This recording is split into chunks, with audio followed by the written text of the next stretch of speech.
ارشاد فرمایا کہ اے ایمان والو، اللہ کی حضور سارے توبہ کرو۔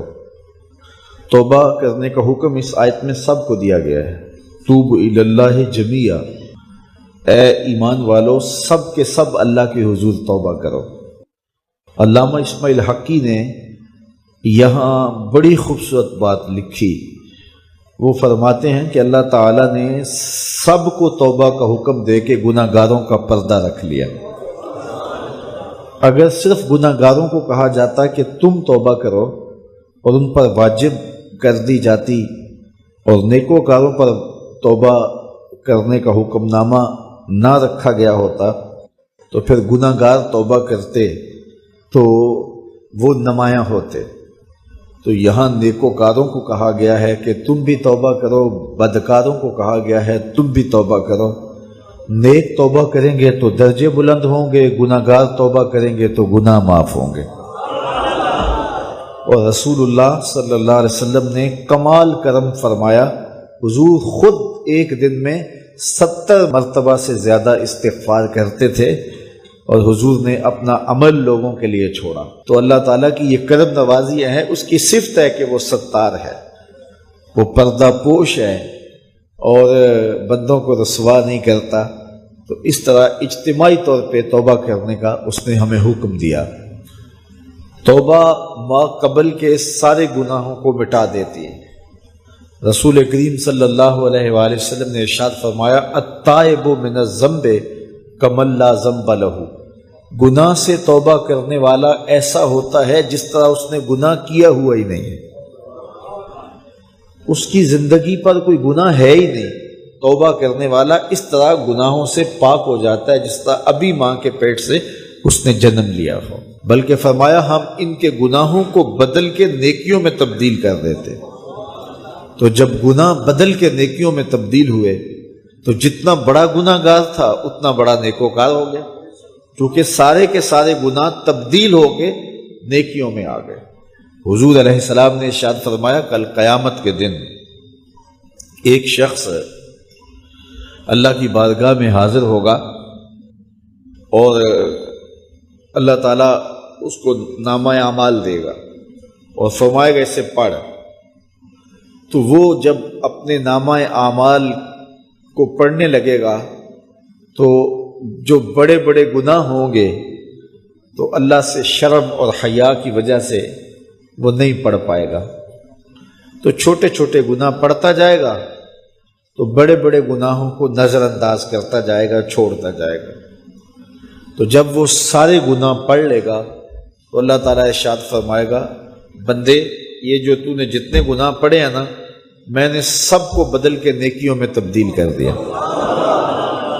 تو وہ جھٹ بولے گا اے میرے رب ابھی تو بڑے بڑے گناہ رہتے ہیں، وہ تو میں نے ابھی پڑھے ہی نہیں ہے۔ فَضَحِكَ النَّبِيُّ حَتَّى بَدَتْ أَنْيَابُهُ، حضور اتنا مسکرائے کہ حضور کی داڑھیں نظر آنے لگی، کہ پہلے گناہ چھوڑتا جاتا تھا لیکن جب کہا کہ یہ تیرے بدل کے نیکیوں میں تبدیل کر دیے تو وہ کہتا مالک ابھی تو بڑے بڑے میرے گناہ رہتے ہیں، میرے تو ابھی بڑے بڑے گناہ رہتے ہیں۔ تو اللہ تعالیٰ گناہوں کو بدل کے نیکیوں میں تبدیل کرتا ہے، تو جتنا بڑا گناہ گار ہوا اتنا بڑا نیکوکار ہوا، اور یہ اللہ کے لیے کوئی مشکل نہیں ہے۔ وہ سارے گناہوں کو معاف کر دے، اس کے لیے کیا مشکل ہے؟ اگر سمندروں کی جھاگ سے بھی زیادہ گناہ ہے، رب کہتا ہے میری چوکھٹ پہ آؤ تو صحیح، دامن پھیلاؤ تو صحیح، میری دہلیز پہ آؤ تو صحیح، میں تمہارے سارے گناہ معاف کر دوں، بلکہ بدل کے نیکیوں میں تبدیل کر دوں۔ حضرت عمر کا زمانہ ہے، آپ جانتے ہاتھ میں کوڑا رکھتے تھے،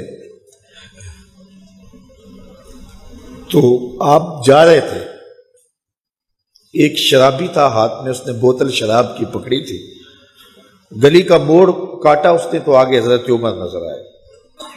حضرت عمر تو موقع پہ سزا دیتے تھے، ہاتھ میں درہ پکڑا ہے تو اس نے دل ہی دل میں کہا مالک عمر کے قہر سے بچا لے، پکی توبہ کرتا ہوں آج کے بعد شراب نہیں پیوں گا، اور جلدی سے وہ شراب کی بوتل بغل میں دبا لی۔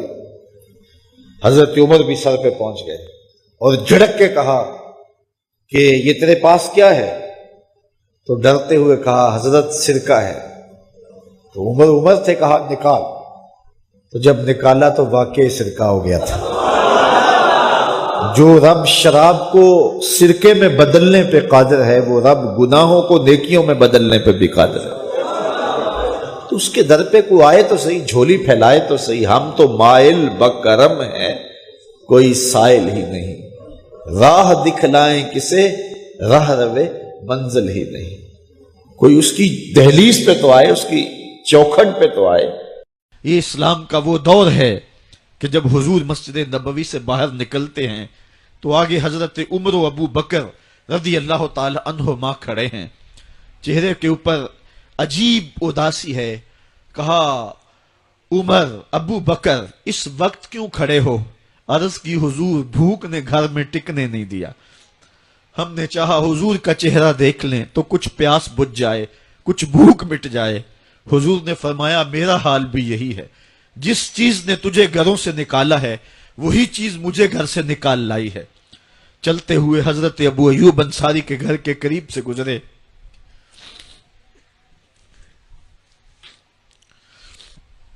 حضور کی خوشبو پا کے وہ باہر آ گئے۔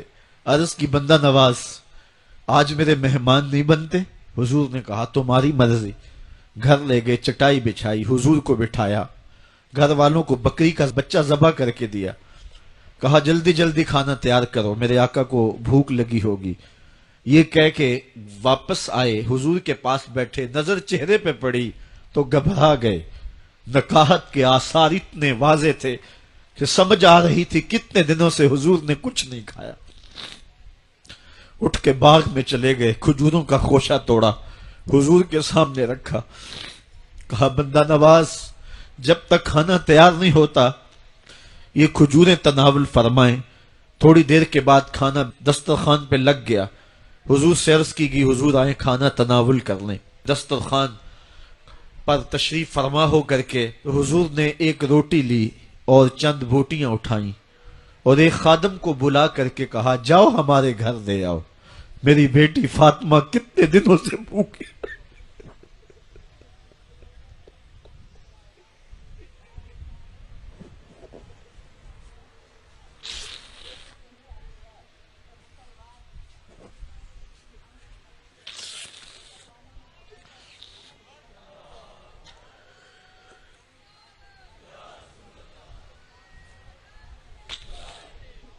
کہا جاؤ ہمارے گھر دے آؤ، میری فاطمہ کتنے دنوں سے بھوکی بیٹھی ہوئی ہے۔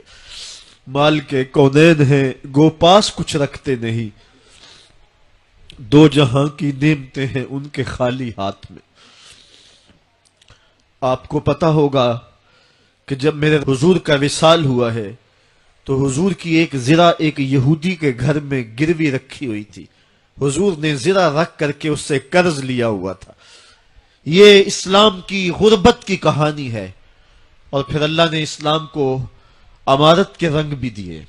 اقبال کہتا ہے زوال بندہ مومن کا بے زری سے نہیں، یہ نہیں ہے مسئلہ، مسئلہ پستی ہے، زبوحالی ہے، تعلیمی انحطاط ہے، عملی انحطاط ہے، مرکز سے جو ہے وہ دوری ہے، دامن رسالت ماب کو چھوڑ دیا ہے، پھر رسوائیاں مقدر نہیں ہوں گی تو کیا ہوں گی۔ آئیے ابھی بھی موقع ہے، توبہ کا دروازہ بند نہیں ہوا، رب سے بھی معافی مانگ لیں۔ گنبد خضرا کے مکین کے حضور بھی ہاتھ جوڑ کے کہیں چھوڑ کے آپ کا دامن رحمت، آقا ہم سے بھول ہوئی، کھو دی اپنی قدر و قیمت، آقا ہم سے بھول ہوئی، دیکھ ہماری آنکھ مچولی، اپنے سینے اپنی گولی، بھول گئے ہم درس اخوت، آقا ہم سے بھول ہوئی۔ علامہ اقبال فرماتے ہیں آؤ اگر تم دوبارہ اسی عروج کو دیکھنا چاہتے ہو تو دامن مصطفیٰ کو تھام لو۔ سارا فلسفہ اقبال نے اپنے اس ایک شعر میں نچوڑا، کی محمد سے وفا تو نے تو ہم تیرے ہیں، یہ جہاں چیز ہے کیا لوح و قلم تیرے ہیں، پھر لوح بھی تیرے ہاتھ میں دے دیں گے، قلم بھی تیرے ہاتھ میں پکڑا دیں گے، تختی بھی تیرے پاس ہوگی، قلم بھی تیرے پاس ہوں گے، پھر تیری تقدیر کے فیصلے واشنگٹن میں نہیں ہوں گے، پھر خدا بندے سے خود پوچھے گا بتا تیری رضا کیا ہے۔ تو ہم نے ان راہوں کا مسافر بننا ہے۔ آئیو زندگی کا جمال اور زندگی کا حسن حاصل کرنے کے لیے حضور کی دہلیز پہ آ جائیں۔ بہت دور جا چکے ہیں، آقا کی رحمت اب بھی آوازیں دے رہی ہیں، میرے بھولے بھالے امتیوں واپس آ جاؤ، میں تمہیں سینے سے لگا کے تمہارے پچھلے سارے گناہ بخشوا دوں گا۔ اور رب کہہ رہے وَلَوْ أَنَّهُمْ إِذ ظَّلَمُوا أَنفُسَهُمْ جَاءُوكَ، ظلم کر بیٹھے ہو کوئی بات نہیں، میرے محبوب کی دہلیز پہ آ جاؤ، میرے نبی کے ہاتھ اٹھ کے میں تمہارے سارے گناہ معاف فرما دوں گا۔ اللہ کو توبہ قبول کرنے والا اور رحیم پاؤ گے۔